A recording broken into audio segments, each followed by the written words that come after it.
Hola! J'espère que vous allez bien. Je vous retrouve aujourd'hui dans cette nouvelle vidéo pour parler manga.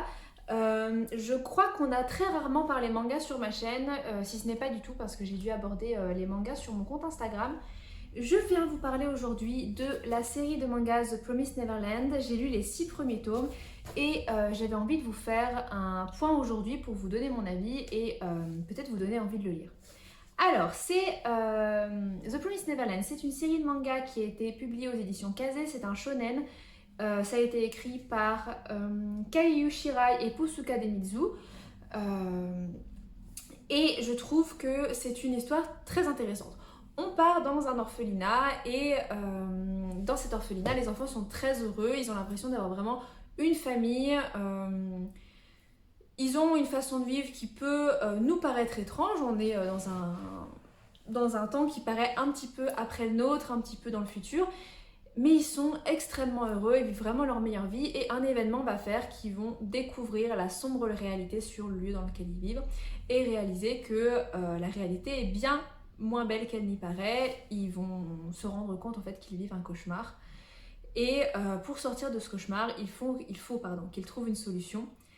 Et pendant tous les 6 premiers tomes, ils vont chercher justement cette solution et essayer de la mettre en place. Je ne vous spoile rien en vous disant ça, ne vous en faites pas. Dans cette série de mangas, on va suivre principalement 3 personnages qui sont Emma, le personnage principal, qui est un peu la fédératrice du groupe, qui a une position de leader dans l'orphelinat. Elle est intelligente, mais c'est pas sa faculté, c'est pas sa qualité principale. Elle est surtout très très forte dans tout ce qui est sport, elle se soucie des autres. Nous avons Norman qui est un petit génie et qui est aussi très sociable, en fait très gentil et toujours là pour aider les autres. Et on a en dernier Ray qui est un génie un peu plus solitaire et un peu plus sombre. Ce qui est intéressant dans cette série de mangas, c'est qu'à chaque moment où vous vous dites bon, c'est bon, je sais la suite, je sais ce qui va se passer, il y a un nouvel élément qui arrive et qui vous fait vous questionner sur la suite et qui vous donne envie de lire la suite, puisque les 6 premiers tomes, donc j'ai lu le premier pendant mon challenge 7 jours 7 livres, et les 6 autres tomes, je les ai dévorés, j'ai adoré cette histoire. Et je me suis rendu compte que par certains aspects, pour ceux qui l'ont lu, vous me donnerez votre avis, mais j'ai trouvé que par certains aspects, ça pouvait critiquer un peu la société dans laquelle on vit actuellement. Et j'ai trouvé ça très intéressant.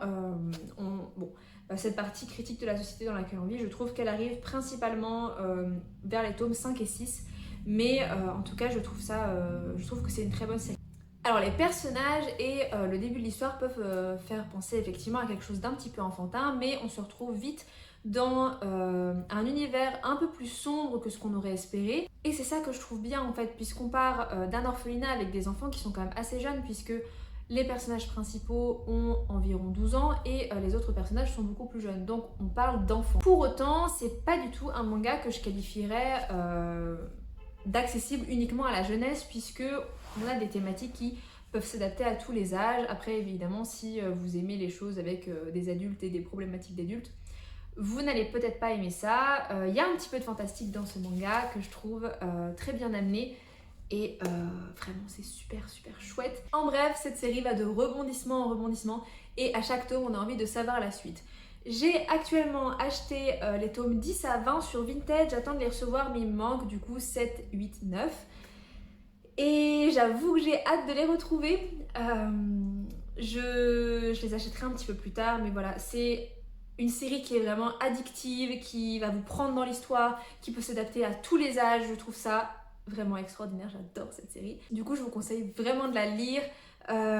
Et si vous l'avez lu, n'hésitez pas à me dire en commentaire ce que vous en avez pensé. En tout cas, je suis très contente de relire des nouveaux mangas.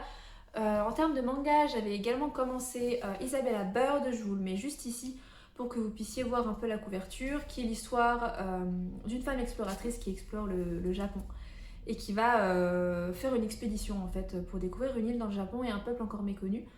Je le trouve très bien, j'ai du mal à trouver les autres tomes en français, donc écoutez, n'hésitez pas à me donner des tuyaux au niveau des mangas et en attendant je vous souhaite une très belle journée et je vous dis à bientôt pour une prochaine vidéo. Salut!